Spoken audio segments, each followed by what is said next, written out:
Greetings, sentient beings. This broadcast is not intended for children. There will be strong language and adult themes. All right. So, along with our regular crew of Mage and Jenny, we have the Kentucky Atheist.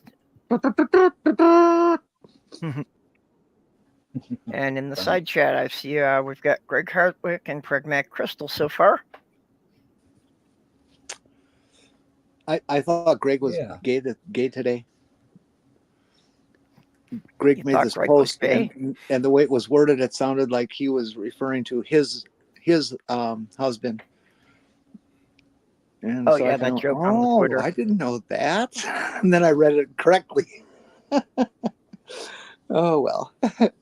Yeah, no, I did the same thing the first time I read it. Hello, Atheist Carpenter and Icarus. Millie. Yeah, they said 64K RAM would be all anyone ever needed. Yeah, that's what they said about 128 too. Amazing. And 32 megabyte hard drives too. Bill Gates said that. Tim Bob, inserting a floppy does not work. You can only insert a hard drive. And Commander. Ask your wife. Unless it's the old 8-inch floppy, that might work. Well, then you gotta suck on it a bit to get it hard enough. Yeah, but I don't swallow, so forget it. Mm-hmm.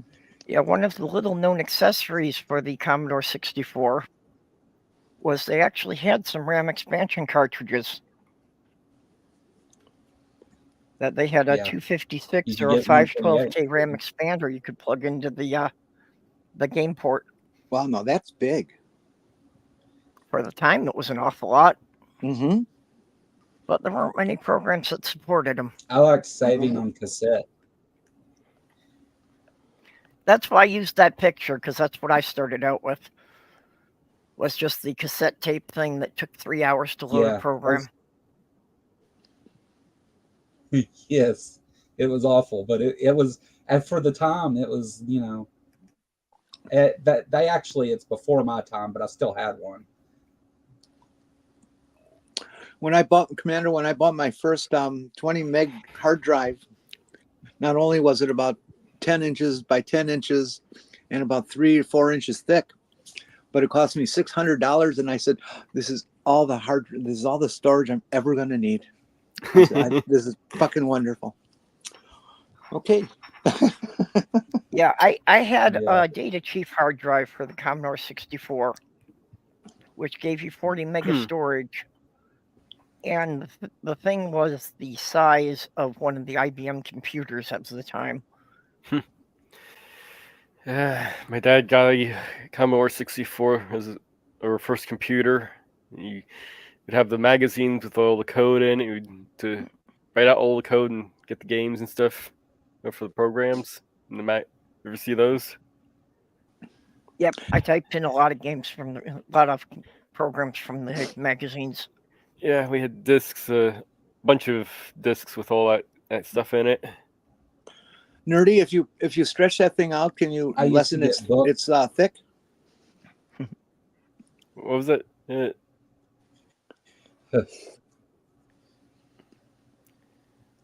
We're pretty much always making dick jokes in here. God tells me to. I've got the entire Commodore 64 library of stuff that I keep. I unfortunately lost all my Commodore equipment. Yeah, same here. I do have a Commodore emulator, though. No, I have digital copies of it all is what I was talking about. I don't have any of the hardware anymore. Yeah. I miss that Commodore. Well, a Commodore emulator wouldn't do me any good unless I got one that, unless I got a 5 1/4-inch drive installed that it could read. Hi, Skitsy. Of course, once you put in the thing to load a program, you can just get up and make yourself some coffee before it's ready. Yep. Well, that was also my first experience with the modem. Was when we were typing programs in from the magazines. There was a local Commodore users group. So then we would take turns with, like each typing in a page of a program, and you could download the other pages from other people in the group. But downloading through a 300 baud dial-up modem, that was another thing of, you get it started, better go make a sandwich and have lunch. And you better hope no one else in the house picks up a phone while it's doing it. Yeah. My first experience with the internet was on a Windows machine in the early 90s. Actually, Bob, one of my Yeah. Commodore 64s is now in a computer museum down by Chicago. I donated one of them to somebody who was setting up a tech museum.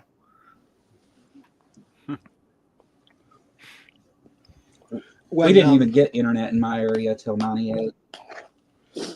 When I got my first Mac, I had a friend who had a Mac, and we lived apart, like 30, 40 miles away, and we wanted to trade this file. It was about 1 meg or so in size. And nobody wanted to drive 30, 40 miles to give a disk, and say, oh, there it is, and leave 5 minutes later. So we decided we would use these brand spanking new modems that we were dialing into bulletin boards with, and try to get them to hook together over the phone line. And we did. It took all night to download the file. 1 meg all night.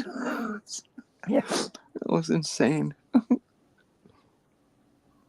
Yeah, it's well, I didn't get on the internet. I was kind of a late adopter. So actually I think it was, like 98, 99 before I actually got on the internet. Up till that point it was just dialing up local bulletin boards. It was lots of fun to run a bulletin board. I wish they still existed. That's actually how I met my ex, that she ran a bulletin board. Yeah, they do still exist. They're not really used anymore, though. Yeah. Well, they're not used for anything that's legal. Right. Did you guys use Usenet? A little bit. Yeah, early on. That was the original social media.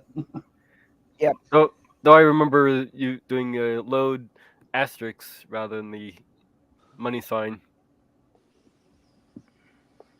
Yeah. For a lot of programs. Yeah.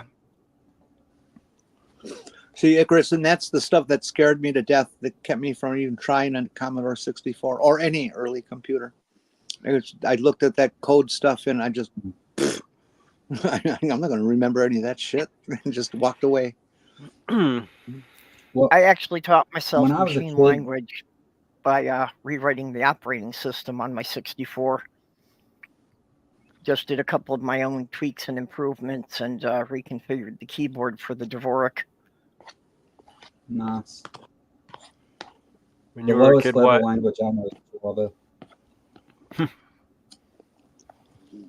I got really pissed the first month or so that I actually had the a browser for the World Wide Web and that kind of stuff, and I started to look around, and I was just really pissed because I wanted to get my news on the computer, and none of the major networks had any websites or anything. And it's like, well, what the fuck? Why are you guys so far behind common people? And they still are. Yep.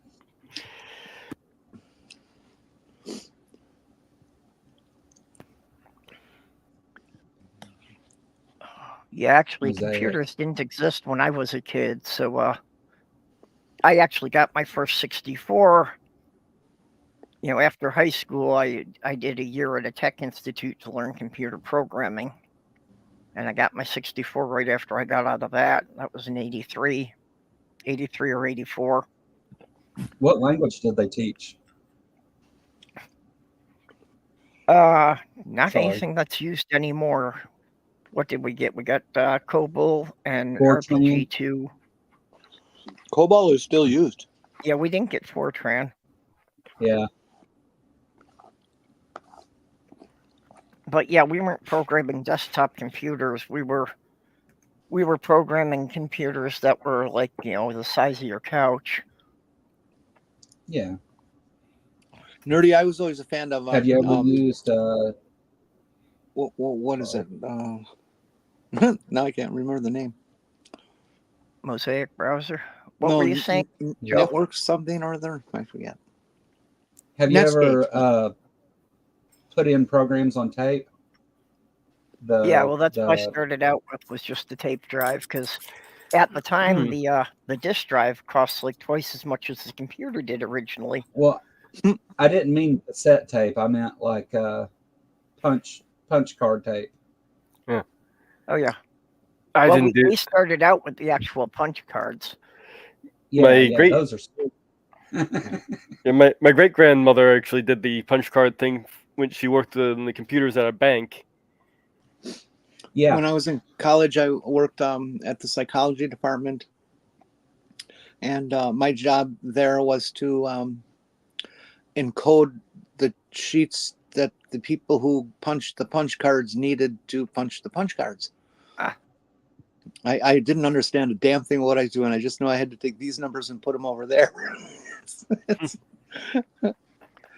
Yeah, one part I'll always remember from when I was learning programming, was we were all lined up with the punch cards to have it run our program and, then start the debugging. And one guy set his deck of cards down on top of the printer and bent down to tie his shoe. But when the printer ran out of paper, the lid automatically sprung up. Uh-oh. Oh, no. Yeah, so, you've played 52 card pickup. There were about 300 cards that he had to spend all night resequencing to get the program to run. Oh. Yeah. I thought you meant playing cards. Well, they eventually put them on ribbons to where it was on a roll and you could just feed the roll in, but you had to have a special machine ribbons to were so make fragile. those. Yeah, those ripped all the time. Yeah. It was hard to get a full program in. But we were the first class in that school to get off the punch cards and use the new line editors that they got that had the 8-inch floppy disks. Right.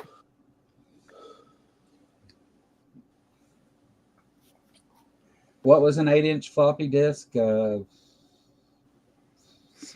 megs? What? I'm not sure offhand. It wasn't much. Yeah. On the Commodore, the 5 1/4-inch disc was 144 meg. Or no, the 144K rather. And then upgraded to the C64. Once I had a book of stuff that you go through and write the programs, And after I'd messed with that a bit, then I got a Commodore 64. But at this time, like Super Nintendo was already a thing. So, but yeah, I still liked that stuff. And listen, and ladies, if a guy's telling you he has an 8-inch floppy, he's probably bullshitting you. Yeah, it's probably only 5 1/4. Well, probably only 2 inches.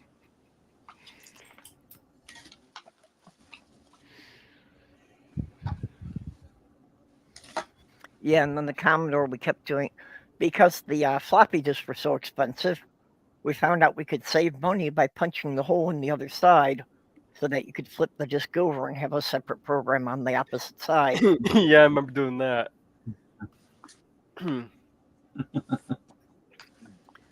Hey, Linda. Thanks for stopping in.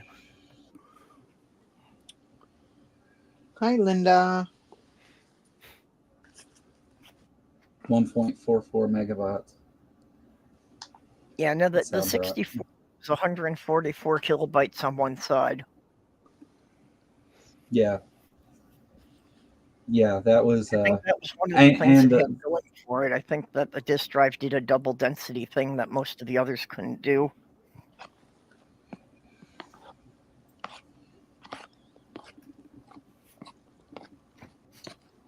I also remember, when I needed a printer, I needed something that could do actual text, and that the dot matrix printers available for the 64 just didn't cut it. So what I wound up getting was a daisy wheel typewriter that I could, stick an interface in to use it as a printer. Oh, that's cool.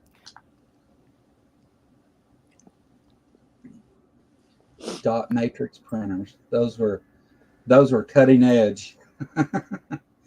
Oh yeah, you could do pictures on them. Yeah. I had a rare Apple 15-inch dot matrix.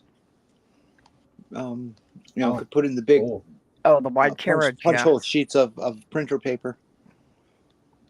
I sold that thing finally for $150, and I only paid about $110 for it.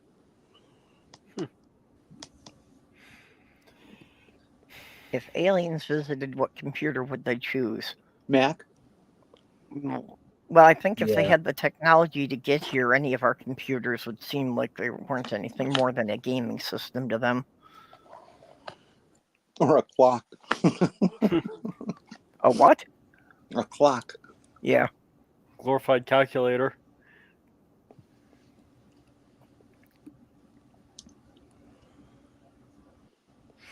It's one of the things our instructor at the Tech Institute said was that computers are not smart. They can't think. They can only execute the commands you give them. The difference is a computer's really fast, so it can make the same mistake 10,000 times over before you can stop it. Nerdy, when I was about 10 years old, our family took a vacation to Washington. We visited the Smithsonian Museum, and they had this one small display with a computer, and it explains computers and what they do and all this. This is in 1964, and as they put the quarter in the slot, and you can get this printed out, and they were doing dot matrix or ASCII, I should say, ASCII images of Albert Einstein, of course, with his tongue out. And we copied that picture. Yep.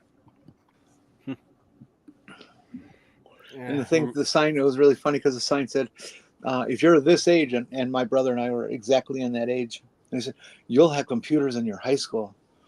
Well, yeah, what a bunch of bullshit. Yeah, my dad used to make these birthday banners with the printer. Yep.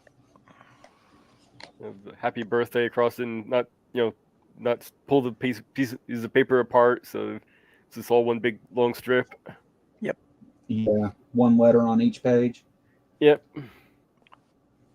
Yeah, everybody laughed at me when I said that by the time my kids were grown, computers would be as common as TV sets.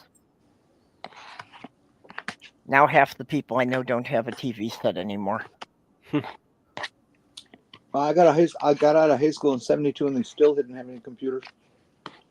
Yeah, no, they never got them in our school. I graduated high school in '82, and they never had computers that the students could use. I graduated in 2001, and we had all kinds of computers, but the only thing they used them for was to teach you how to talk. I was about the only person in my class who really had a computer at home. In terms of history, I'm pretty sure that all the computers that they said we would have in those days are in storage in a cave in Nevada, where they keep all our flying cars too. I'm glad they keep the flying cars in there.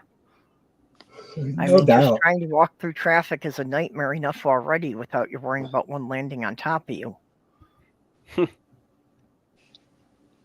Yes, and considering the way people will drive, do you really want that in 3 dimensions? Yep. Yeah. Boy, did you guys see that crash of that Japan Airlines on the runway? Yeah. Yeah. Wow. I can't believe more people weren't killed. Well, all the people who died were in the Coast Guard plane. Yeah. Everybody, 400 people were on that cruiser. And got out in 90 seconds. how about that earthquake in Japan on New Year's Eve? Yeah. Still getting damage reports from that, but I saw some footage of, some streets just heaving up and buildings falling over. Yeah, let's just hope this isn't a sign of how the rest of the year is going to go.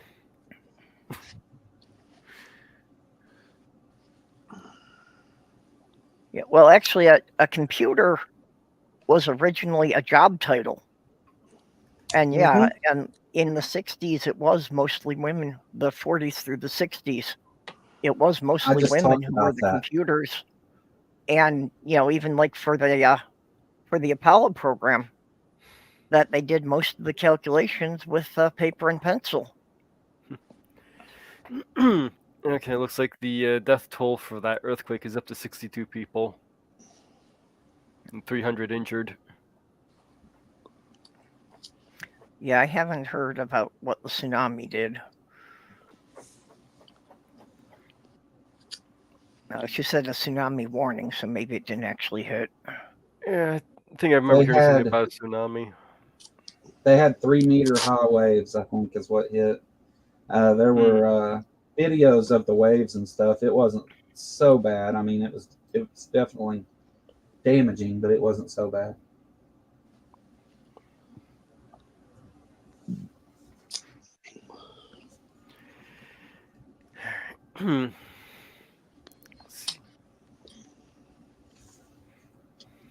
I was just talking the other day about that first woman that got the title computer for NASA. I can't remember her name now, but they would write out, these problems on 30 pages long on and then have to stretch it all the way down the hallway to look at the whole thing. Yep. The Catherine Johnson. Yes. Ah. Yes. Yeah, it's just amazing when you think of the amount of math that was involved to send something up and get it in a stable orbit around the moon. Right. The thing that NASA does that just impresses the shit out of me every time is when they make something go land on a comet or those big rock things that are floating around out there. Yeah. Asteroids. Yeah, that's it. I saw a thing about them analyzing, they had the probe that had, skimmed the surface of an asteroid and scooped up some of the dirt. Oh, you heard about results? What do they say? Well, one of the interesting things in there is that they were saying that some of the material it picked up may be older than our solar system. Interesting. Yeah, but it apparently had picked up something with collisions for stuff outside of our solar system.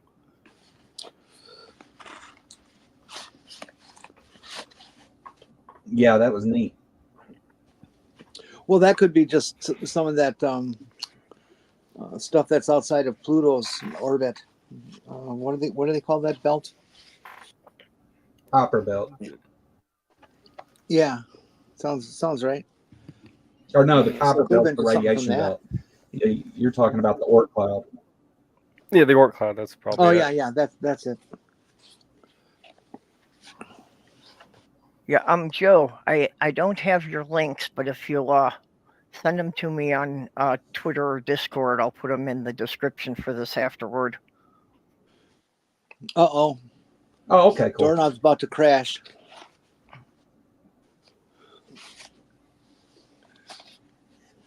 They had physical RAM in the computers on board the Apollo missions, that you had to set the had these little rings on strands of wire that you had to set either positive or negative ones and zeros, essentially, Yep, to make the rope the memory. computer work.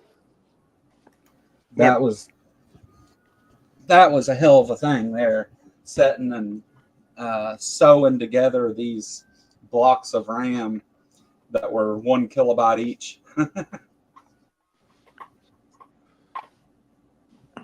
Hey, Demon. Yeah, and the computer in the Apollo command module was said to have about the same power as a Commodore 64. Yeah.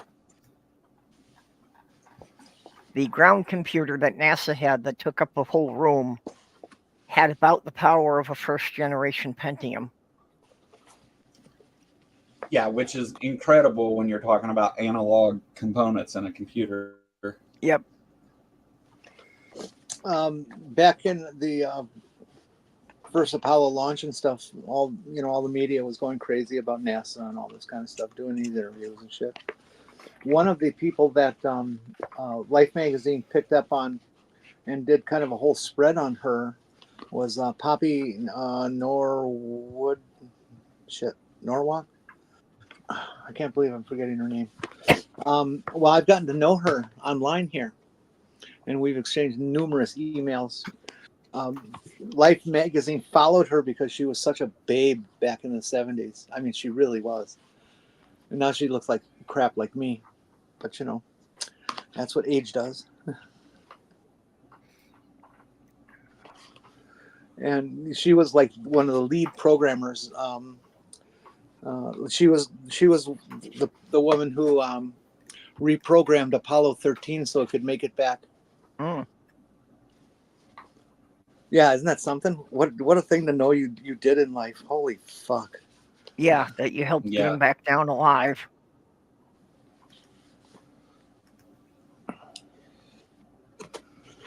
Oh yeah, I only accomplished one of the greatest events of all humankind.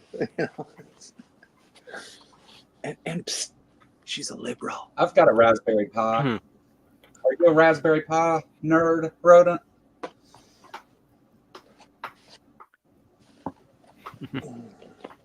I love Raspberry Pis. I would love to have one. I've got one I'm getting rid of. Well, talk to me sometime about it. What do I do? Nothing. I just like having gadgets. Well, the Raspberry Pi is really, really neat. You can do so much cool stuff with one of those. Like, you can automate things. You can put them in robots. You can, you can run game systems. You can make a theater out of it. You can make a surveillance system that's motion activated out of them. You can do about anything with one that you want to do. The thing I would like to do with the Raspberry Pi is to follow these plans that some guy came up with a number of years back when they first came out.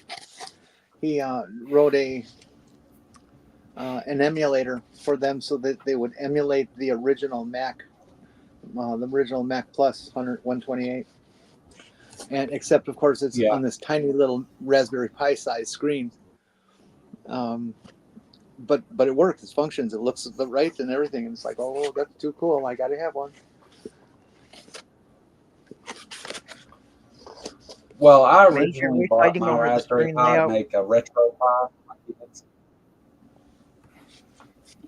I couldn't hear. What'd you say, Joe? Oh, I must have a delay. I bought a Raspberry Pi and made a retro Pi out of it for my kids. That was the idea with that. But now they have other gaming systems. The Raspberry Pi is such an amazing device. I mean, to think that you can cram an entire PC into the space of that, from where they came, the size of a garage or the size of a small house. Well, there is a company that is selling retro 64s that they look just like the old 64. But if you open them up, everything's on one chip, not much bigger than a quarter.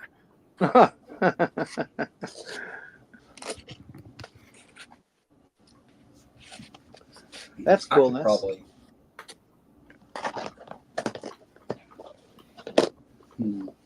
Hey, Dave. Hey, Dave.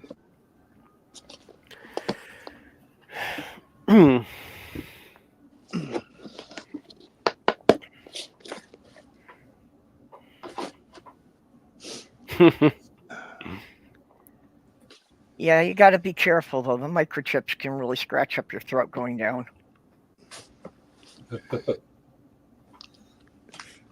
Secret is lubricant. Anything can be eaten, even if you say no. It don't fit, lube it. Well, apparently, Slim Cyborg is one of his sideshow tricks. He used to eat the vinyl LPs on stage. Oh, geez, Slim. He's just the weirdest person on earth. I love him. Yeah. He's definitely an interesting guy. I saw a little clip on Twitter of some woman who had her tongue split like Slim has. And apparently you can move both sides independently. Mhm. And it was just the weirdest damn thing to look at. I only lasted about 5 seconds and got grossed out. Well, that was a weird thing when I first saw Slim doing that, because it was just kind of a throwaway line in a story I wrote like back in the 90s, that in order to speak Saurian, you need to be surgically altered to have a forked tongue and a cleft palate. Not everybody And can to do see it, that some people have actually had surgery to have that done. well, not everybody can do it. But if you flip your tongue upside down, you kind of curl it around so the bottom of it's kind of facing upward, and you just take your finger and just kind of touch the side of your tongue. When it's like that, you'll feel it on the other side. Yeah, I can do that just a little bit with just twisting the tip of it down. Yeah, if you do that and you just touch the side of any of the tongue with your finger, you'll feel it on the other side. It's really weird.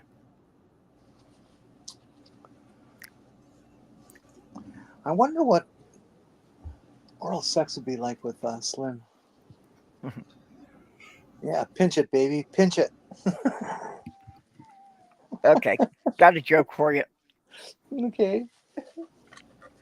Well, okay, this attractive young woman, walks into a bar and kind of looks around and like immediately goes back to this table where there's just this old guy sitting there alone. And they're talking and you hear her giggle and they walk out together.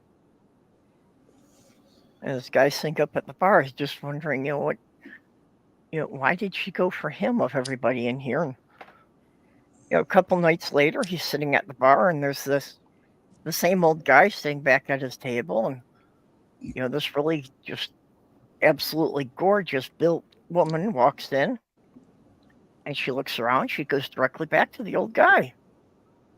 And he sees this happen. In 1 week, he gets these 3 gorgeous women walk out with him. And the guy says, the bartender, what's with that guy? Why are women so attracted to him? And the bartender says, I have no idea.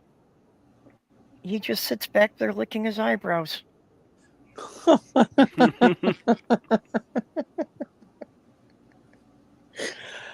Yeah, I'd go date him. Yeah. At least once. You got to find out. That's I used to make a joke and say I'm hung like a field mouse, but I can lick my eyebrows. Hey, I have said some of the best sex I ever had. I never took my pants off. One of my most favorite sexual experiences when I had fully clothed sex with this woman who was an evangelical, and she was a nurse, and we worked together on the psych unit. And she came over, and we just fucking nailed each other. for several hours. It was great. And she just the next day she said, well, nothing happened. Yeah, except her orgasm. Oh God, that was great. Ivan. Yeah, one time, one afternoon with my ex, her kids were in school, so we were going at it, and when she walked out the front door, then the guys doing the roof across the street applauded. Oh, jeez. Yeah, every woman loves catcalls, Huh?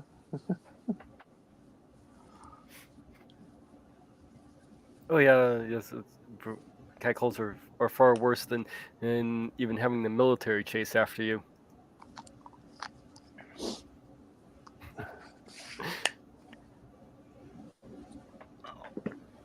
I don't know. I've never actually had the military after me, only the FBI.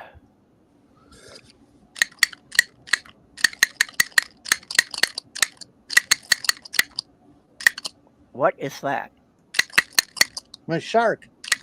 Oh, right. I should have noticed it. Should have remembered it by now. There's over I thought 500 Vanessa. people that have watched that stupid 9-second video. The shark is a celebrity. For those of you who haven't seen it, it's this kid's toy that contained candy. It was $1.79. I had to have it. It's a sky blue kind of, except darker than sky blue, shark it's got teeth, it's got eyes, and it's on this little crisscross thing that when you pull it apart, it expands into X's and stuff.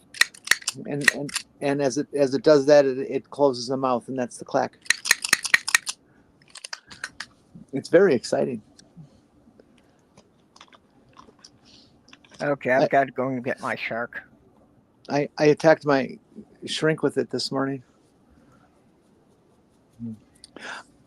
It was a video meeting. Okay.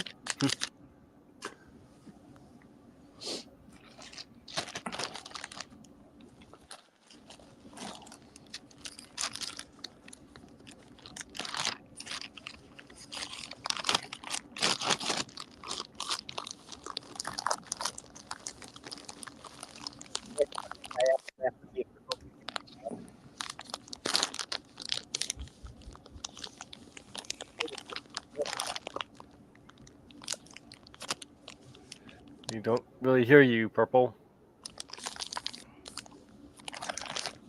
Oh no. Okay, can you hear me now? Yeah, okay, let me go, yeah. Yep, that's a little blow. My purple shark.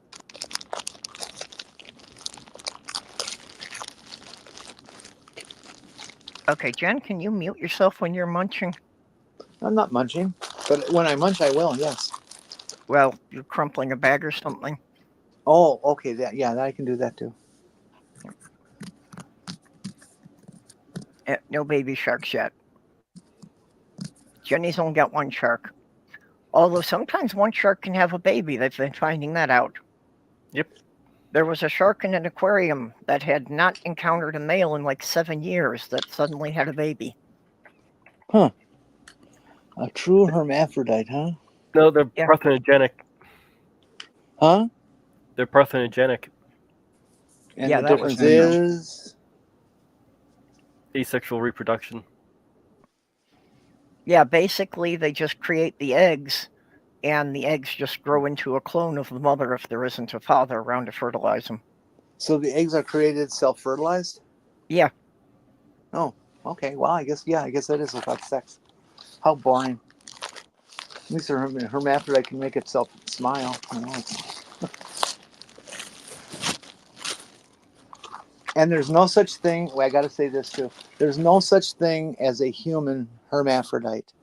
Okay, the technical definition is a hermaphrodite is a creature that has both sexual organs, male and female, and can fertilize itself. There's never been a human born with both complete sets of genital to be able to impregnate itself. So there hasn't been anyone who could literally go fuck themselves. Well, no, they Listen. could go fuck themselves. They just couldn't get pregnant. At least so far as we know. Okay, and asexual has nothing to do with gender. There are asexuals that are, both genders and non-binaries. Yeah. I knew that one. Asexual means it's a lady, huh? Yeah, I didn't get that one. No, it doesn't mean it's a lady. An asexual means that that might have been a lady and it's encountered a few men and gone, no, thanks, no thanks. I'll be over here. I think in nature, aren't most, I mean, isn't there something to that? Aren't most asexual things in nature female to begin with anyway? Oh, I really have no idea. I think that's the case. Well, I'm not sure. I would have to read up on that, but Tim Bob, that's a very interesting question. it's no. I mean, of course you can. If it's asexual, they can't have a boy because the offspring is literally a clone of the mother. Right. And there's several different species that clone themselves in both, animals and plants that are just clones. Well, what you were saying earlier, there are a number of types of fish that school that they're all female with just one male. And if something happens to the male, then the biggest female in the school will undergo a gender transition and become male. Have you seen the mating habits of anglerfish? Yeah, that's kind of weird and sad. I've seen the behavior of anglers. Male anglerfish are essentially parasitic, and they attach themselves to the female and like permanently. And aren't they the ones that are real small? Yeah. Yeah, the males are tiny compared to the females. Most males are. They just don't admit it. Yeah. And the females are sluts because they'll have 4 or 5 males attached to them. Oh. Yeah, extreme. My dorsal fin is so orgasmic today. Yeah, and apparently the female can choose which male sperm she's going to use when she produces the eggs. Right, she just feeds on the others. It is believed that either Adam or Eve was trans, because Adam was made from dirt, but Eve was made from Adam's rib. So, since Adam was doing this himself, or a part of himself, if Eve came along, then Adam would have had to have been XX, but was Adam, and if Eve really came from that rib, well then she had to be XY, but she wasn't. So one of them is trans. Yeah, where did the Y chromosome come from? I'm thinking that God is trans. Mage, this is not for rational thinking, okay? This is we're poking fun. Well, my question always was, is it said that God created all the animals and that Adam couldn't find a partner there. So did he fuck all the animals first? I've wondered about that, and I can't get the image out of my head of him trying to approach a porcupine from the back. Ducks have watertight assholes. I'm thinking simpler, like a crocodile. Okay, it's all yours, Adam. I'll wait over here. Yeah, never try to do oral sex with a crocodile. I just, I was passed on the porcupine, but the sheep over there wasn't that bad. But yeah, well, the things that have soft fur, those would have been okay. I hear llamas are really good, but they're too tall. Well, you want me to tell you some Kentucky stuff? Jesus. There's been, and I live in a rural area. Well, I live outside of a city, but everything's rural all around it, like very rural. And I've heard some of the crazy country folks say things that sheep felt just like a woman, and know people that fucked cows, and like often. Stools Yeah. here.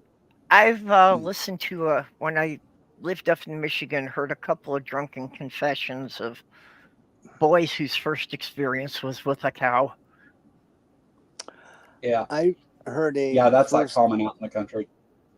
I heard a first time story by a guy who said that he cut a slit in his bed and then put a baggie of liver in that slit, and that's what he used. Yeah. Wow. Yeah. I know somebody that warmed up a grapefruit. Well, it makes sense. I mean, with all these guys who end up in ERs with various things that they accidentally fell on. You're in the medical field, right, Jenny? I've worked in ERs. I've seen it. Have you had in the ER? Did you all have an X-ray of the week? No, I was only afloat. I would be there for one day, maybe two, and then gone. So I never got to join in and all that fun. Besides, my mom was the head nurse, and she wouldn't let me see that stuff. I worked as an EMT, and I got to see lots of X-rays of the week of various things stuck in various places. I did see an X-ray of a guy who seems to have impaled himself in one particular spot with about a 6-inch summer sausage. Oh, geez. Oh, God. A couple of weeks ago, I was reading a thing about a priest who was in the ER because he had fallen on an 8-inch crucifix, and the entire thing had jammed up in there. Mm-hmm. Oh, There's a woman on Sure. TikTok who says she's a ER nurse, and she says, "Look, guys, I'm a typical ER nurse. I've been doing this for many, many, many years, 20 years." She says, I've seen everything. There's just one thing I wanted you guys to understand. We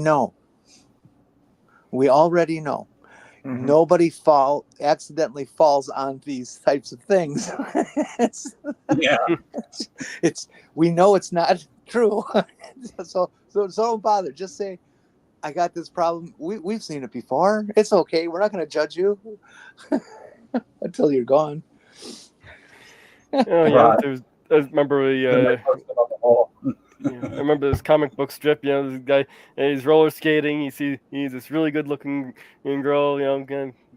Gets turned on, and all of a sudden his pants comes loose, falls down. He loses control, and she's bent over, and kind of happens. Yeah. Yeah, and of course the lube they only put in there trying to pull it out. Tim, I agree. I don't think I've ever met a sane EMT. Yeah. Yeah. See, I worked as an EMT. It's a lack of sleep that does. I worked for the fire department in the field. I didn't work in a hospital.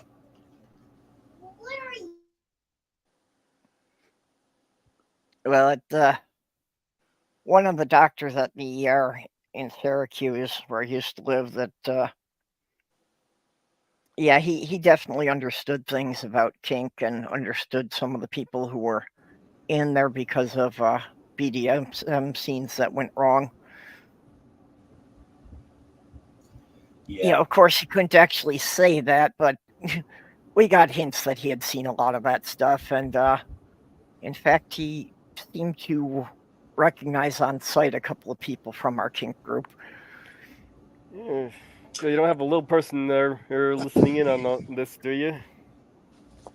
And just to be fair, I didn't see it myself, but I heard one story of a woman who came in with a Coke bottle stuck, because when you do that from that end, this thing called negative pressure develops. Yeah. Sucks it right in, and it won't come out without kind of breaking the bottle. I saw a remember back in the Rotten.com days, someone was pulling a potato out of a guy's ass along with a jar. A jar? I've seen a light jar. bulb, God. jars, various toys, shampoo bottles. What else? I've seen several things stuck. Apparently, on average, the human anus can be stretched to 8 inches without tearing anything. Huh. Well, I'm not going to try that. How many raccoons is that? Oh, yeah. Well, the raccoon can fit through a hole 4 inches in diameter, so you could stuff the raccoons up there 2 at a time. I had a fucking raccoon in my house. Hopefully, Did it get up there really good? Uranus. No, it didn't crawl up my ass, but it scared the hell out of me. It wasn't friendly either. I'm guessing you have like a cat flap or something that I got through. Chimney. Chimney, yeah. Yep. Yeah, we had a cat flap, and the raccoons figured out where the cat food was. And one day I came home and there were 4 of them there. I had to chase them out with a mop. Yeah, my friend had a cat flap, and they would get the possums and snakes coming in. Yeah. The I haven't had any raccoons were the snakes. only thing that got that bold. I wasn't worried about snakes because one of our cats, Fiona, was a snake killer. I had one possum in particular that kept coming in. It was a little baby possum. It liked it inside. There's food and warm. Yep, well, that's why the raccoons came in, because they figured out where the dry cat food was.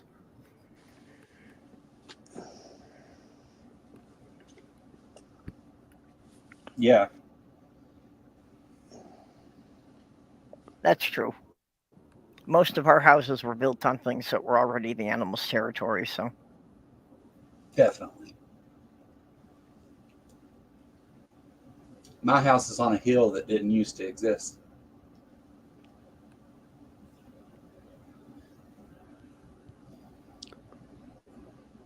Yeah, I'm not sure what this building was on. Except that, basically this whole city sits on a huge expanse of granite. Tim, I had a friend, oh God, when was this? Back like 77, 78, something like that. We both worked at this hotline. And her boyfriend was a dentist. And she broke up with him because he asked her to meet her at the office one night, and she did. She was like a half hour late. But when she got in, she found him to be passed out with the nitrous oxide going, sitting in the patient chair, half cross-dressed with whippets and stuff all around him. Guy was just a total junkie. and kinkmeister. Okay. Yeah, I had a guy who worked in a dental office who propositioned me for that if I wanted to meet him, that he could give me a hit of the nitrous oxide. I passed on that one. That just didn't sound too safe for somebody I didn't know that well. Yeah, but those are the ones you take up because those are the ones that have the lawsuit down the road. Ask Stormy Daniels. You're thinking of the Little Shop of Horrors dentist with his gas mask.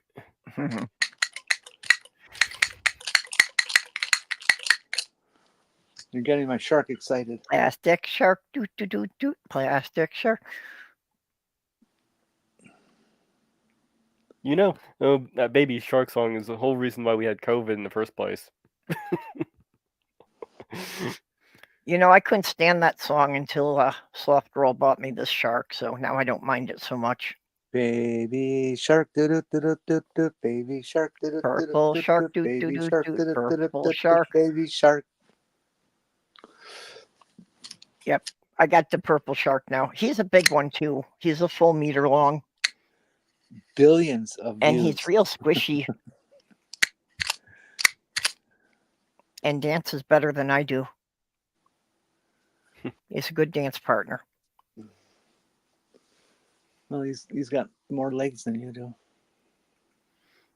No, Al, that's Jenny playing with her shark.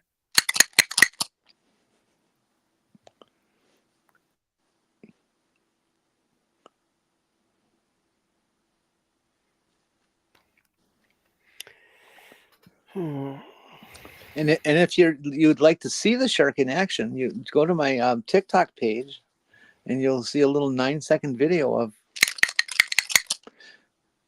I just realized I haven't named this guy. Okay, I'm taking solicitations for shark names.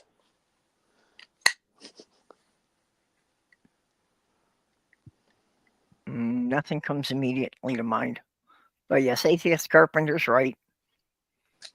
It should be 2 raccoons vertically and 2 horizontally would all fit at the same time, so you can put 4 in. Then we just need to find somebody we hate enough to try this on. Yep. If the price is right. I'm joking. Take bets. How many raccoons can we fit up this guy's ass? Yeah. Oh God! Oh, I'm glad you said that. Now we all know about 2 girls, 1 cup, right? Yeah, wish we did. Last night on Jeopardy, they used that as a parody, and I forget exactly what the objects were. It was 2 something and 1 that, and everybody knew what it meant. On Jeopardy? On Jeopardy. Okay, I'm surprised that they would go with that, but oh, that was so good. I changed my attitude about when to watch the show. Well, when you keep talking about the raccoons and shoving up an ass, I keep thinking of the movie You Think Big, like where they have the 2 burly truckers. There's a scene where they're taking bets as to whether they can get this chicken up this guy's ass. Jeez. Well, are we talking a live chicken or like a, one that's been prepared for food? Live chicken. our local weatherman is known for doing something similar. For putting a chicken up his ass? And he's Yeah. still got a job at the local station? Yeah, he's very famous around here anyway. Though I imagine he was barred from the KFCs. Yeah.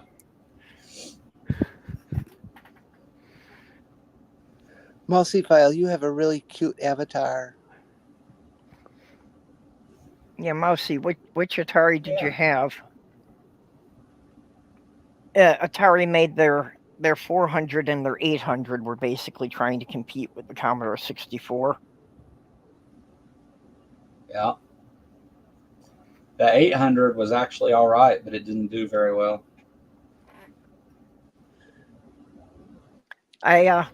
Much later, I had one of the Atari 520 STs. Yeah. Super tenacious. Atari super made all touchy. kinds of stuff back then.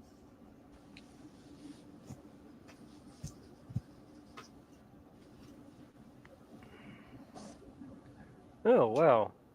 Looking at those two twins I was talking about from the Think Big movie, David Paul and Peter Paul, and looks like David Paul died in 2020 at 62 years old.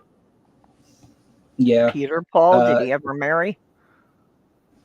I think COVID got him, didn't it? It might have been. Let's see if it says. I think here. so. Let's see here. Doesn't say on the IMDb bio. Let's see if there's something on the wiki. Okay. The Atari 2600 doorknob head was one of the best machines ever made. Yep. It just sucked that they ended up making horrible software for it. Well, it was just a gaming machine.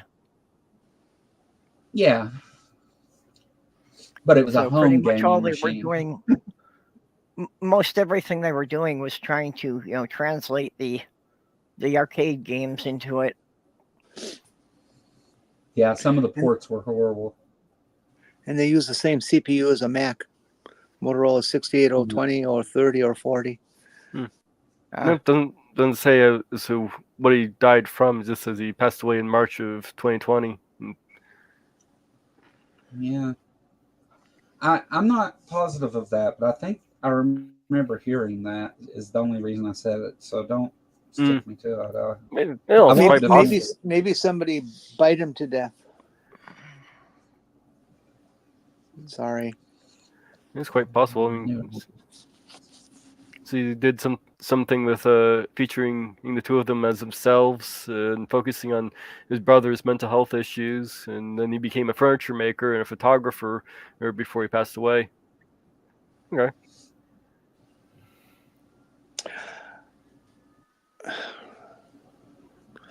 Is Julia programming? Mommy dead? Purple? Yes. What? Mommy Purple? What? Can I go away? I'm really, really tired. I wanted to sleep. Yeah, if you need to. I gotta get going here as well. If you can sleep, that's more important than anything I'm doing here. So I gotta get going as well here. Okay, Joe, you're gonna have to take over as co-host then. Sorry, you were at the wrong place at the wrong time, and you're stuck with the job now. Joe, I'll give you training on how to be a co-host. Just whatever inappropriate thoughts you have, say it out loud. Yeah, that's the way Jenny runs it. Yep. Well, all right, I got it. I can do that. I think Doorknob Head just wants you to leave your mics on so we can hear you snoring. I wasn't figuring on snoring, okay? Okay, can you snap the shark in your sleep? All right, chat. Love you guys all to death and all that good stuff. We'll see you next week, or if something else happens, then I'm pontificating on that show. Yep. Okay. Bye-bye. Okay. Everybody. Well, if you're going to be on any place else, let us know. Well, TikTok. Oh, okay, Mage, you got anything coming up? Not too much. At least not this week. I mean, I just got another morning of walking this dog, and then I'll probably have something with my friend who wants to get together so we can make up on Christmas. So I don't really have too much planned. Hope eventually I can get back onto your show though, Joe. That was fun. Yeah. Come by.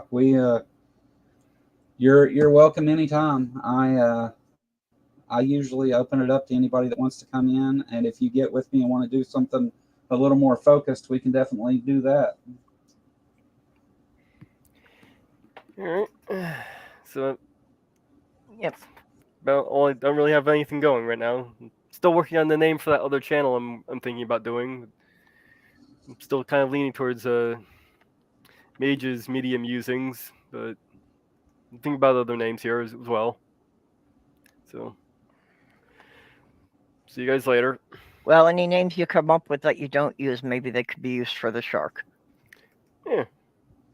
All right. Okay, we'll catch you around. Bye, Mage. Okay. Well, anybody in the side chat who wants to jump in here with us? I don't like to post the link in the chat because I have had a couple of trolls wandering that way. But if anybody's interested, I can send you a link on Twitter or Discord. Oh, so what's been going on with you? Well, I had a pretty good show with Daniel this past Sunday, the Theists.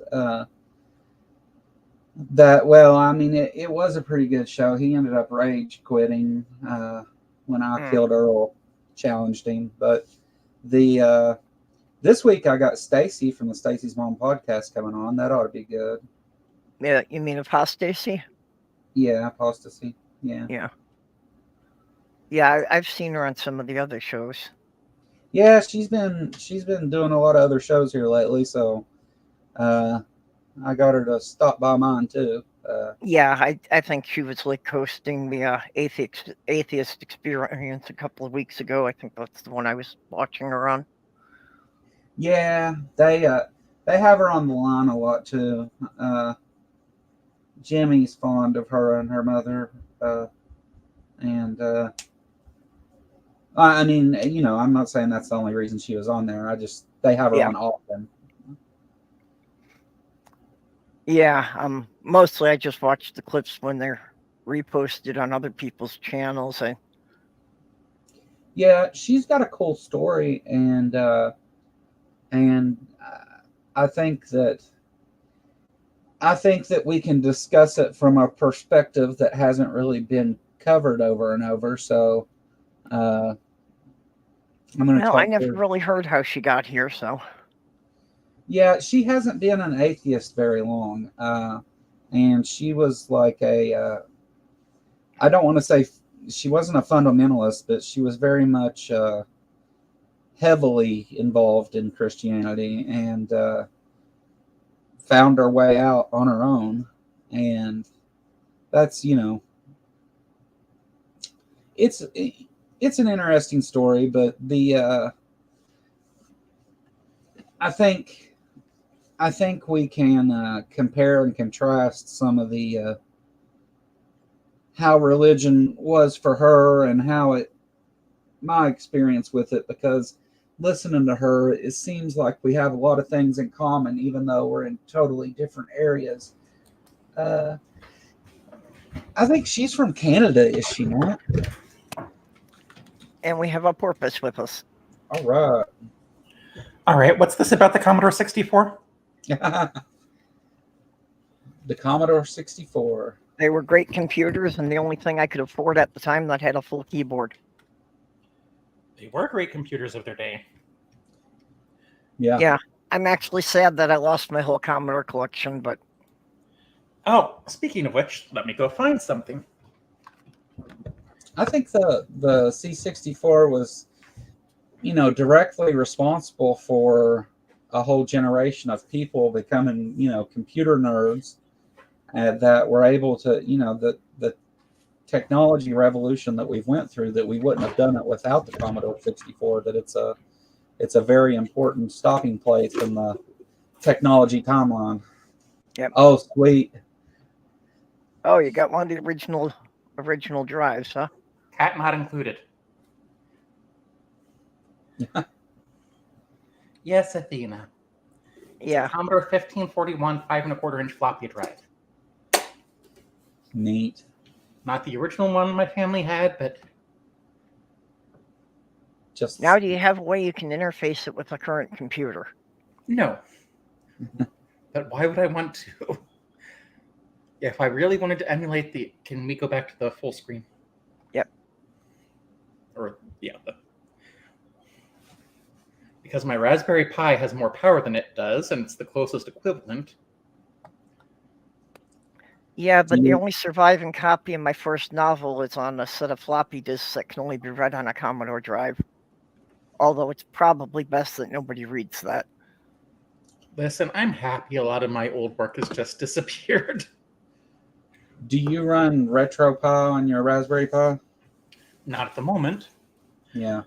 But I haven't taken out for a while. Usually the stuff I have to do now requires more power than the Raspberry Pi has. Right. Athena, can I help you? Are you upset? I've got the Raspberry Pi 4B with 4 gigs of RAM, and it's pretty nice for that kind of stuff. You can emulate Commodore games on it pretty well. Yeah, I mean, you can use the Raspberry Pi pretty easily as a retro gaming system. Yeah. I've seen a lot of computer hacks that used them, but I've never worked with one. Oh, you can do some neat wireless hacking with it. You can do a lot of things with it. You can make it like a equivalent of like a Roku box. Mm-hmm. The main reason I intended to connect it to my TV is because to watch movies on it. It's a lot nicer to watch it on a larger screen than on the computer screens. Yeah. Yep. Yeah, it does that well. The some of the modules you can get for it are really, really neat. The IR module and the camera and stuff for it. You can actually build a high-end DSLR camera out of the thing. Well, I've got my main computer hooked up to a 50-inch TV, and mostly I do that then because that's how I watch stuff streaming. And I apologize to everyone who loves their cats, but my pennant up there was deliberately put out of the cat's reach. Your what? The pennant on the wall. Oh, okay. Because Yeah, someone well- has a habit of destroying things that are within her reach that are on the wall. I have cat asleep on my leg here. Well, I think Athena would like to come up. But yeah, I mean, the Commodore's... well, I guess you aren't talking about the Commodore 64 anymore. Oh, no, go ahead. But the Commodore 64 was what got a lot of people my age into computers in the first place. Yep. That's what I was saying why you were getting it, is that it's actually responsible for a whole generation becoming computer nerds that then the technology revolution was built off of. Like it was a very important part of where we're at now. Yeah, a lot of kids from the 80s and the 90s. And it was a pretty good gaming machine, but there is one thing I wish that hadn't happened, where it was just a marketing decision to market like personal computers and video gaming systems to young boys. Yeah. Yeah, right. I agree. Because before that, a lot of Sorry. Oh, no, I've got a little bit of a delay, so I end up stepping on people. It's my bad. Well, I'm autistic too, so that doesn't help either. But because before like the 1980s, a lot of the programmers were women. Well, Yeah. I mean, if you put dangly things within the catch reads, like Venetian lines, for example, Athena, get down, they are going to go after them. Yeah. Yeah, Sammy's real good. Well, Athena likes to play, and Venetian blinds are just... If I didn't want her to play with it, why is it so dangly? Yep. Do all cats have autism? No, I don't think... I don't know how you determine if a cat has autism. Actually, I have a book that I just love that is titled All Cats Have Asperger's. Which, yeah, okay, it's dated a bit, but it's really great at explaining the basics of what being on the autistic spectrum is to people who, don't have any information about it. Cats have catism, and that's bad enough. Catism. Cats are adorable.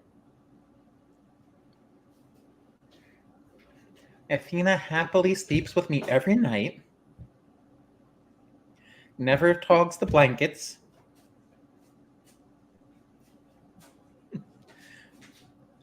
Because usually there's more than enough there for her to sleep on top of me if she wants to. Yeah, Asperger's used to be considered a separate disorder, but in the latest revision of the DSM, they don't identify it separately. They've just rolled Asperger's in as being part of the autistic spectrum. And actually, believe it or not, the first computer my family ever owned was not a Commodore 64, it was a Commodore 16. And I remember when my dad brought it home, I thought it was one of the neatest things in the world. I also remember that it didn't have any sort of cassette drive. So I remember one night my dad decided to write a program to do all of his bills, so he left the computer on because there was no other way to save it. And my dad does have an associate's in computer science, by the way. So I wake up late at night and see he has the computer on. So I go over and, thinking I'm helping, turn it off. Mm-hmm. He was not happy. Well, he didn't explain what he was doing, and Yeah, of course. He probably had told you 1,000 times not to, leave the lights or the TV on all night. But at least shortly after that, he got the cassette tape for it. Yeah, the Commodore 16 was kind of a weird creature. Not quite as weird as the 128, though. I had 128. I liked it, but they didn't produce a lot of software for it. It was a lot nicer for word processing because at least you had, A GUI. a character width that was, the same width as the paper when you print it out. My dad used it. This was the day when you can connect the Commodore 64s like your Raspberry Pi to a TV. Mm-hmm. So no, he did not have the green Commodore monitor. He just used an older TV. I did have a couple of the Commodore monitors. They only had the RGB plugs, though.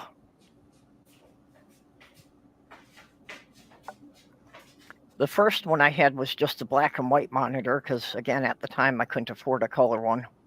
I think the only monochrome computer I ever had was an old IBM Portable I had when I was a teenager. I had an Apple too. Oh wait, no, that was black and white, wasn't it? Hey, dog. I don't remember. Yeah, I worked on computer terminals that had green screens. I absolutely hated those. Uh-huh. Where I was working, we had gotten one with a monitor that was orange text instead of green. And that was just so much easier on the eyes. Yeah. Athena, am I not paying attention to you? I've got, just from black and white screens, I've got eye damage from programming. It causes your,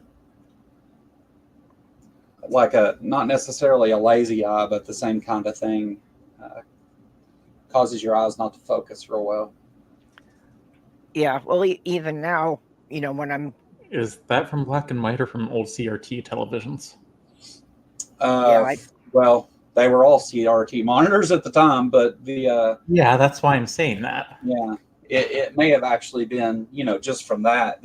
I have to have prisms in my glasses to fix it. So, like, I only have to wear glasses when I'm staring at the screen for a long time. And they do nothing for my foot. Like, I can see 20/20, but I still have to wear glasses with prisms when I'm doing computer work. Yeah, I remember the first voice synthesizers on the 64. Couple of games that would actually try to talk to you. So I remember we had a couple. Hey, the Commodore 64 had good graphics for its time, equal to Nintendo. Yeah. Look at what was the the famous game where you're the guy going in the castle. It's like kind of reminds you of the Sword in the Stone. The Bard's Tale? No, but that's a great game. Dragon Slayer? Dragon Slayer, yes. That one. That game had, I thought, amazing graphics compared to like Nintendo and stuff afterwards. But then you seen things like Pac-Man and stuff that looked awful.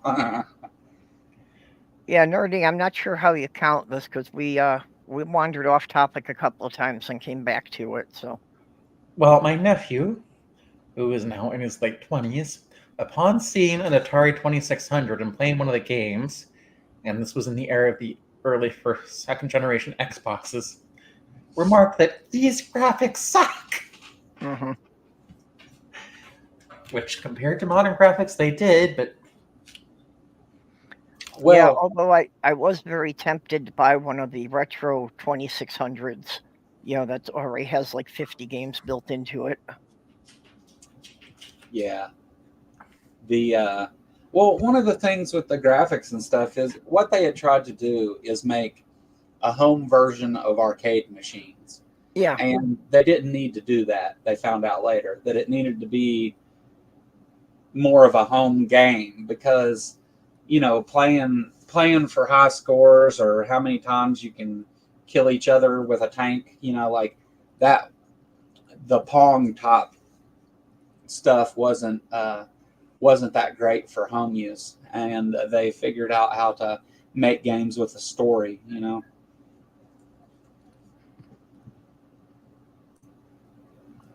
Yeah, well, that's, you know, when D&D got big, and they started the idea of, you know, like playing D&D campaigns in the computer. Yeah, That's essentially what Baldur's Gate 3 is. Yeah. Well, that's what a lot of the early Commodore games were. Like you said, about exploring a castle or exploring a dungeon. No, I remember we had one like air simulator game. We had a Batman one that I vaguely don't remember playing a lot, but and we had one called a Dig Dug cartridge and Jupiter Lander. nice.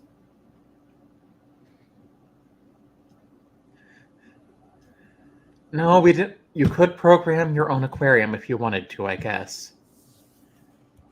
Yeah, If that was usually back in the day, you had computer magazines full of computer code that you just typed in. Yep. Let me see if I can find the code by a certain muskrat, where he wrote code for a very similar program called the Spectrum ZX80. Which, if you were British, that was your Commodore 64, essentially. the Spectrum was cool too. Well, it wasn't real big in America, from what I recall. No. No, but I wanted one.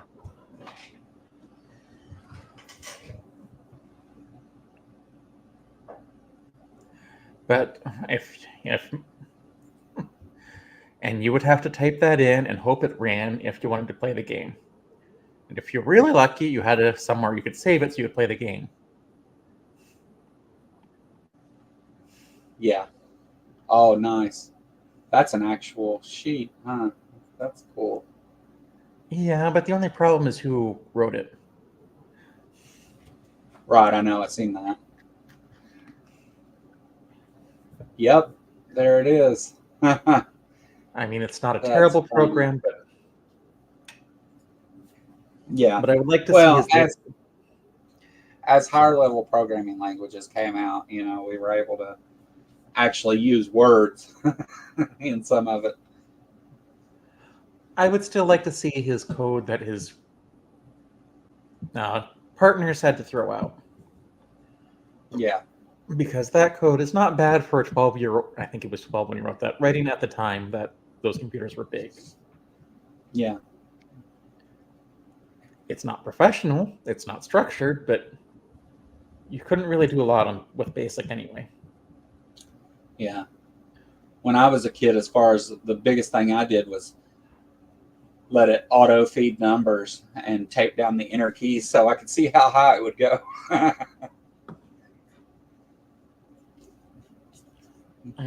Usually one of my first programs was just getting it to write my name over and over again. I never wrote any of my own programs. I had a book of programs that I did different things out of, had hundreds of things in it, but I never wrote anything like myself, not in BASIC anyway. I'm not a creative person. I'm a technical person, but not creative. So writing my own programs, I wouldn't even know what I would want to make. Well, sometimes that's just hits, and sometimes it comes out of need. Like, I have a couple scripts, like a Raspberry Pi script to flash the Yeah. Sometimes you just get inspired to write something. hardware. Yeah, like even with Raspberry Pi, like with Python coding, I'm more interested in writing programs of how things work and digging into that than to make something that looks nice. I got a degree in computer science as well, and part of my I did a dual degree, and part of it was electronic media also. And so whenever it came time to take the things I had learned and like make my own movie clips and produce a DVD and things like that. Yeah, I was lost, but I could sit and design a database or do things like that pretty easily. That was the stuff I was stronger in. Yeah, Boulder Dash was one of the classics for the 64. Boulder Dash, yeah. Well, a lot of my programming lately has not been stuff I've decided to do, but stuff I had to do. Yeah. Yep. I remember the original Pong before anybody had home machines. I remember the Pong machine that was in the bowling alley. Yeah. And the first Pong machines that they made and sent out just to see if anybody would play them, they all ran into the same defect. They were all like shorting out after a couple of, after like a week. And they found the problem was that the coin tray was overflowing and the quarters were falling onto the circuit board. Because they just can't anticipated that many people would play to fill up the quarter tray that fast. Was it on an oscilloscope? If anyone wants to play Pong, there's a Scratch project.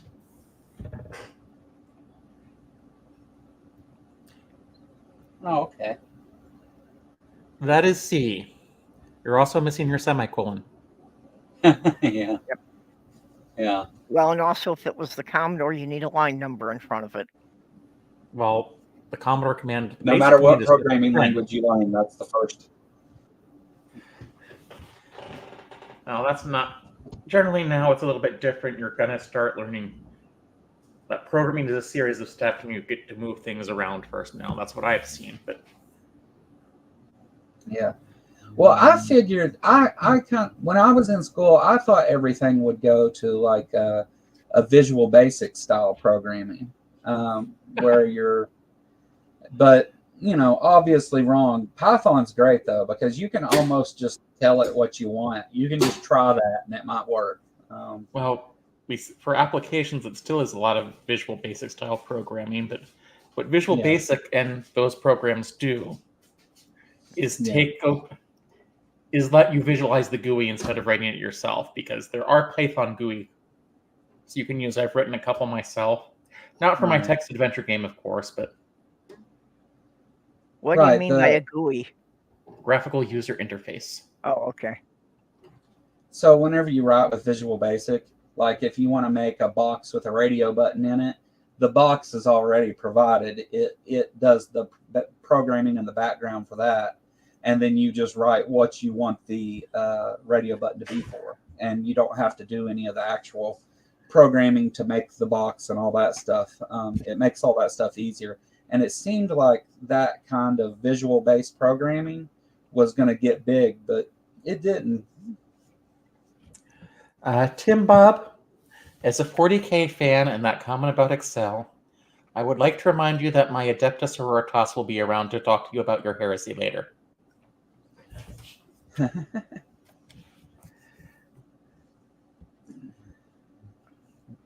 Yeah, and actually, since people are writing very simple basic programs in the chat,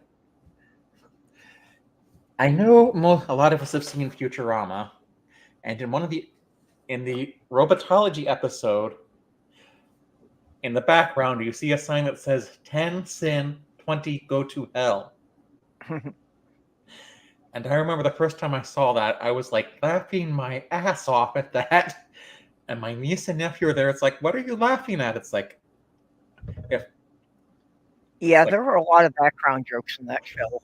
I can't explain this one to you. You had to be there.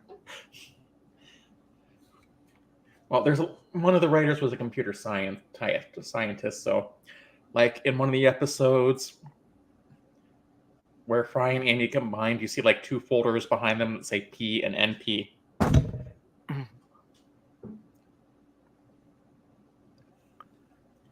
And there, and also you in the apartment, you see 10 home, 20 suite, 30 go to 10. That's a good one. Yeah, but that's an infinite loop. Yeah. My programming. See, I started my first programming class was Java. Oh, Java. The illegitimate child of C and COBOL. Well, I talked the advisor into making it for the second part of the class to switch to either C or C++. You mean C++? Yeah. I just call it. Yeah.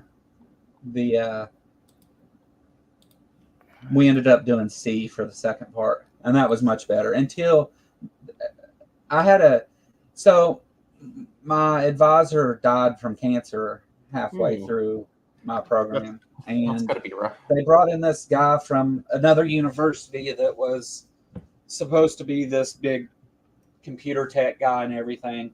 Well, we get into there, and he's going to teach C. Well, he doesn't know C. So he had the final said for us to make a battleship game in C.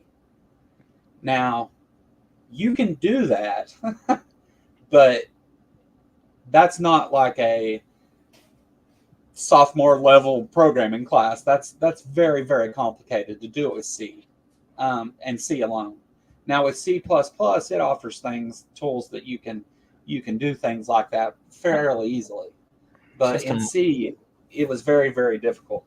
No, it's just a multi-dimensional array, or two of them. Well, yeah, they didn't see, our class didn't even make it to really teaching arrays, so I had to learn that separately. And actually, when I failed the class because I turned in a working program and I used stuff that they didn't teach in the class because I told them it wasn't possible to do it the way that he asked us to do it. Nobody in the class turned in a finished program but me, and I failed because I used stuff outside of the class. More programming than we were taught. I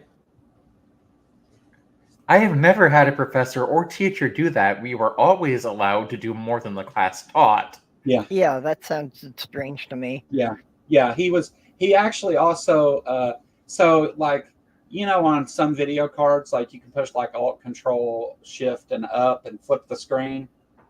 They'll have shortcuts for that. Well, I was just sitting in there listening to him talk, pushing buttons on the keyboard, you know, and I flipped the screen upside down, and he threatened to have me kicked out of school for hacking the computers, he said. And then he accused me of plagiarism. Yeah. Well, he didn't like me much. Did have one professor falsely accuse me of cheating. Yeah. But, you know, I didn't like him, and it was a senior seminar class, and my attitude towards it's like, he's retiring at the end of the year, or at the end of the semester. I'm never going to see this guy again, most likely. Yeah. So you know, like, when you're writing a program to do something, what you want to have is a formula that you can, you know, put in a loop somewhere to run that formula on whatever data is input, right? Yeah. So that would be ideal. Sometimes you don't have a formula and you have to, if it's this, and have nested loops and all that crap. But you want to have something nice and clean and as simple as possible. So we had it was a simple program. I think it was actually Visual Basic. Not necessarily. And it was a handshake program to where like two teams play ball, and they shake hands afterwards. How many hands do they shake if you play a team this much and that much and all this stuff? And the idea was to figure out how to write a program that would tell you that number with just the input of players. And it's just like an NX -1 type deal. And I told somebody in the class, I didn't tell them how to write the program or nothing else. I told them the formula to make the math work. And I was accused. They turned it in, and then I was accused of plagiarism because I had the same formula. We don't have to. I don't know what you're talking about, because I've never had a class, or where maybe it just happened on your professors, but it's like, I don't recall having to come up with formulas. We do have to be able to explain our code. And for the text adventure game, it wasn't coming up with a formula. It was coming up with a context-free grammar that parsed the program. Right. Well, as far as the code went, the code had to be working and everything, but the thing there was a math problem that you had to figure out to make this program work, and for this particular program. And if you didn't know that math problem, you were never going to do it. And since it was a computer programming class and not a math class, I told some people what the formula was they needed to use to make their code work right, to give the right answer, instead of trying to write it out the long way for each instance.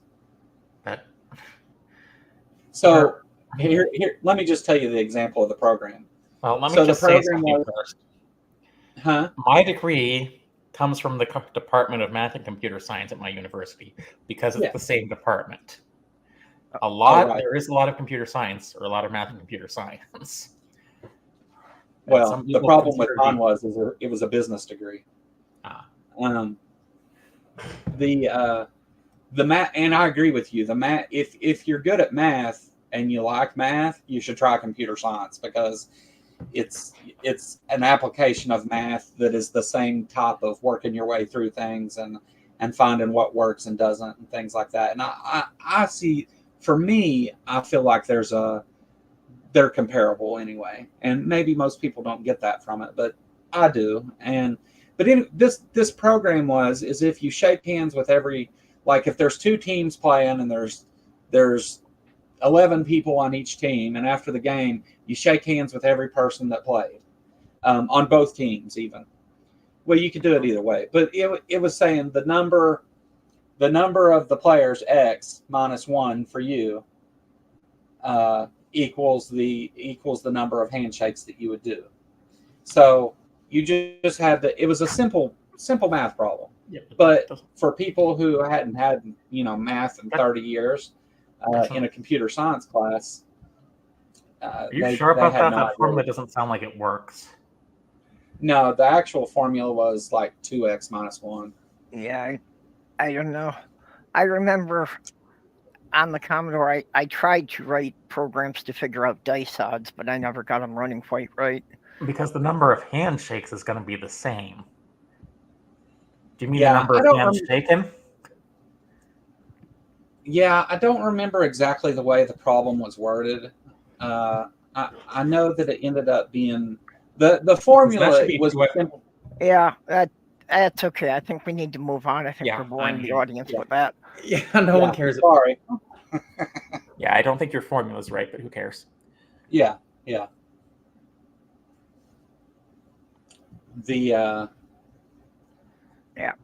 Besides, I get accused of being a math teacher enough already. Damn it, nobody's going to learn anything in my streams. Well, the overlap of, once I went into the computer science engineering program, the overlap of the math and the classes I was taking was very apparent. Yeah. Well, I'm sure a lot of it and a lot of the math formulas are going to work, so.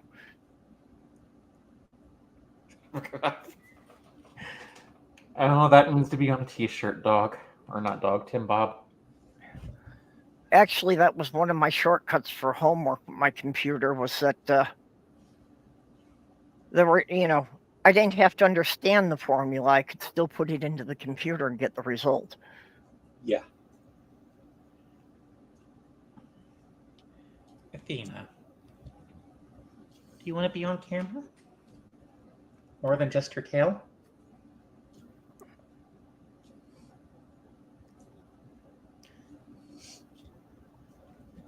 Yeah, that's the problem, dog, that, I have great strategies for the games, and my brother keeps beating me just because he gets better die rolls. Well, you need to write a different random number generator that's better than his. Yeah, unfortunately, it's the one that's in the Axis and Allies program on Steam. And I mean, everybody agrees that they need to do something about the random number generator, that it's not right, it's skewed. Well, the simplest random number generator is just calling the system time, modding it by whatever you want to die roll. Yeah. And it's not truly random, but that's the simplest implementation. Yeah, I don't know what they're using. I haven't seen the code for it or anything, but it just seems skewed that it's all 6-sided dice, and it doesn't seem to come up with like ones as often as it should. It seems skewed more toward the higher numbers. Well, if you're just going to slice off the seconds and do a mod 6, you should get the numbers 1 through 5 and add plus. Or 0 through 5 and you add +1. Yeah. But, okay, no one's going to care about that technical detail. But, depending on when you call, but it'll depend on when you call the time. I mean, I wrote these out of boredom, so I'm guessing it's probably something even less well than that. It might just be they just used the random function and forgot to seed it. Yep. I did make weighted dice once. I took a pair of dice and I drilled out the pips a little bit, and I filled them with lead solder and painted over them. Huh.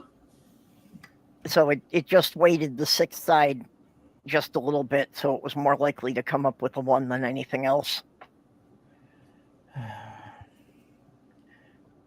The strangest thing I've seen in a D&D game was a die with 2 20s on it.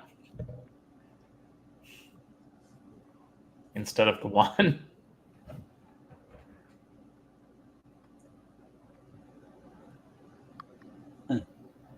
Yeah, the ticker are the people who are giving money to help me keep things running here. Do you still do a lot of D&D, Purple? I never really got into a lot of role-playing. I do more board games. Oh, okay. Okay, neat. Especially like, World War II historical things, naval battles. Oh, very nice. That's cool. Yeah, I mean, that would be interesting to have a more even temperament, but... Yeah. Unfortunately, it's one of the things that, since Hasbro bought Avalon Hill, most of those games will never see the light of day again because they don't feel they've got a broad enough family appeal. But they did bring back Axis and Allies. They brought back Axis and Allies, and I think that was largely because it was up to, a 5-player game. They brought back the Dune game. Yes. Yeah, that was a mistake. I mean, No. It was a mistake in the first place. They didn't need to bring it back. Well, I just doubt that we'll ever see a reprint of Victory in the Pacific. They didn't need to do the Dune game the Dune box game in the first place. No. But Yeah, that game should never exist. Okay, Sammy. Oh, now I'm having kitty troubles too. actually, I was surprised they brought back Diplomacy. Yeah, I was surprised to see that one come back. Well, I think Avalon. Hasbro is realizing, hey, there's a market for these little games. People still play them. Yeah.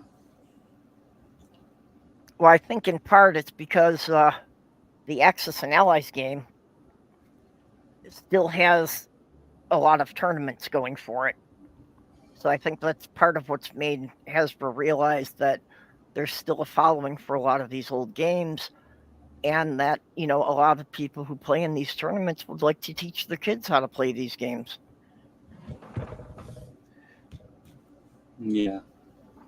There's Besides, Axis and Allies is just Risk World War II. What was that? Okay, that was a vast oversimplification. But Axis and Allies is just World War II Risk. Yeah. Yes, Boggle has tournaments. Any game that's popular enough will have tournaments. I've played in the Magic tournaments. Won 1 or 2. Because I'm just not that good. Duke Nukem probably has tournaments, and I think Duke Nukem had a Duke Nukem 3D remake not too long ago. Yep. I used to play the older version of the Axis and Allies game in some tournaments. I won a couple of years. There was one tournament that they always held on Super Bowl Day.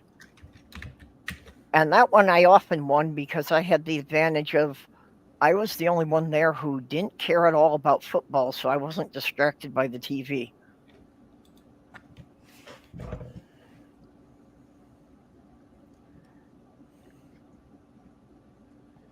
I'm sure Scrabble has tournaments too. Oh yeah, big time. There's still all kinds of servers for just playing Scrabble with people. Yeah. And there's These- I suck at the word games because I just can't spell. There is an infamous Seinfeld episode where they just play Risk. Mm. And they get paranoid about it. Seinfeld was one of those shows I could only take in small doses. Yeah, I never cared for it. Me neither. Okay, but Sammy has decided that he has to be the center of attention here and has knocked the keyboard out of my lap, so I can't really reach my keyboard at this point. I never got much into online gaming and stuff. I play a lot of. I always liked games that had a story. You know, like I'm a big Zelda fan, Legend of Zelda, and stuff like that. And I know those games aren't. There's not much thinking going on in some of those, you know, whereas there's strategy and more to the other games. But I don't know. I guess as a kid that grew up in the 80s and 90s, it was I was a Nintendo kid to begin with. Yeah, well, again, I grew up before video games were a thing, so Yeah. I grew up playing the old Avalon Hill board games.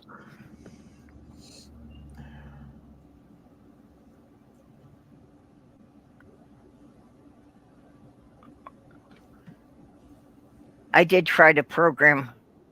A friend of mine had written a program for the War at Sea, which was a simpler game. He actually wrote that on a VIC-20. So I had been trying to work off of his game and write Victory in the Pacific on the 64. So what was with the VIC-20? Because most of Commodore's names were powers of 2, or involved a power of 2. You had the +4, the Commodore 16. I don't know what happened to the Commodore 32, but that wasn't there. Commodore 64, then the 128. Well, the VIC-20 was their first machine, and actually it was originally... I thought the PET was their first machine. Well, okay, yeah. But the VIC-20 came before the 64. But it's not a binary. It was originally named the Vixen, and they even had a cartoon with a little fox hopping on it. But they came to the conclusion that that could be taken as a sexual innuendo, so they changed the name to the Vic. I don't know where the 20 came from. I think that may have been how much memory it had. I think that's what I think that's what the 16, 64, and 128 meant. And the Amiga 500 was something entirely different. Yeah. Yeah. Well, the 64 was how much RAM it had, because it also had a built-in ROM, so it actually had 88K of memory. Oh, wrong. Well, I mean, it didn't really have an operating system. What operating system it had, which was essentially BASIC, had to be contained in ROM so you could load it up. Right. I don't know where they would come up with, because the number 20 wouldn't work. It must have just been. Well, I think the VIC-20 was the same way. That was 16K of RAM and 4K of ROM. So I see. That makes sense. Zork. I played Zork. Yeah, I haven't played Zork in decades. I've got all 3 of them on my computer. I play every now and then still. Never played that one. It's a good one. Not sure I want to either, but because I missed the text adventure. It's a very, very good one. All 3 of them are pretty good too. Yeah. The first one's the best in my opinion, but I agree with you. I really enjoyed the text adventure games. Although I did make one just to see if I could do it.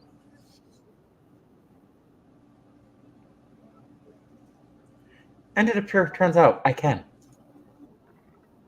But it was also a project I wanted to get over with as soon as I could.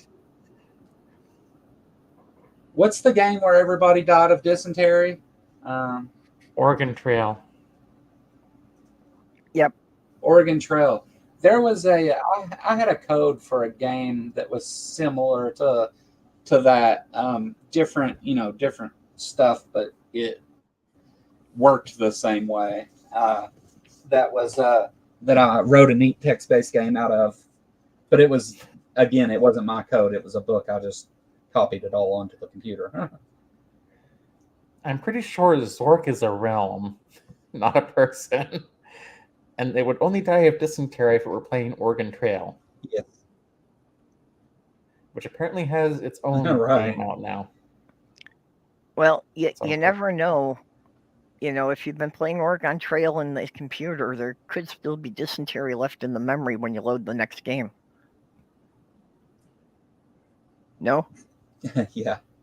Listen, I remember playing that game in junior high on the Apple IICs or 2Es or whatever they were. Yep. And I don't think it was possible to win that game. No. No, the game wasn't designed to win. The game was designed to show you how horrible people had to trying to settle the West. It was how many rounds could you make it before you lost? It wasn't could you win. I'm sure Yeah, I don't think... Go ahead. I was going to say, I'm sure someone did actually make it to Oregon, but... Well, I wasn't sure if there was actually a destination or if it wasn't, like Joe was saying, that was just how many rounds before you died. Yeah. Well, it's called the Oregon Trail. You go from you go from, I think it was St. Louis to Oregon, supposedly, which... Yeah. Yeah, well, if I the don't Mormons made think it would be Utah Trail. The Mormons made it. Actually, it would have been the Yeah. Mormon Trail. And there are Mormons today who will go back and try to go back on that trail just for some kind of religious experience. But Jewish Indians let them there. Yeah, I can see them seeing that as a pilgrimage. Although I don't think any of them do it on horses or with wagons and oxen. they do it with handcarts, I think. They try to recreate as much of the experience as possible. Yeah.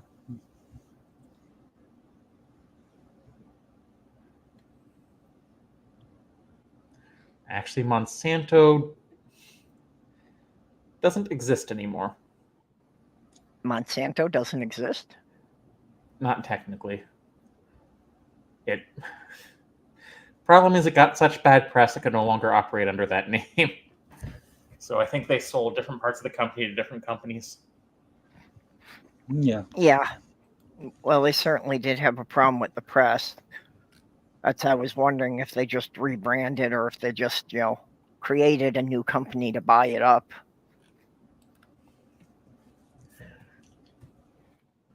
Athena, careful. In any case,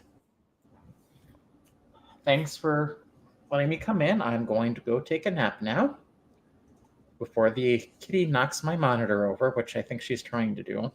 Yeah, well, I think we'll just wrap up here anyway. So do you have anything you want to plug before you go? If you want to check out some of the games I've done, go to sinisterporpoise2.itch.io. I am deciding if I want to start a new channel under a different name, but I haven't brought myself to uploading the actual first video yet. And be excellent to each other, and so long, and thanks for all the fish. Okay. You have a good day then. Joe, you got anything coming up you want to plug? Just this Sunday at 2 p.m. Eastern time, I'll be sitting down with Apostasy from the Stacy's Phone podcast and having a chat with her. If you want to come watch and ask some questions or whatever, I don't know if I will open it up to everybody else. Probably not, but maybe. Just depends. I haven't talked to her yet, but I'll be doing that this Sunday, and that's really the only thing I got coming up for sure.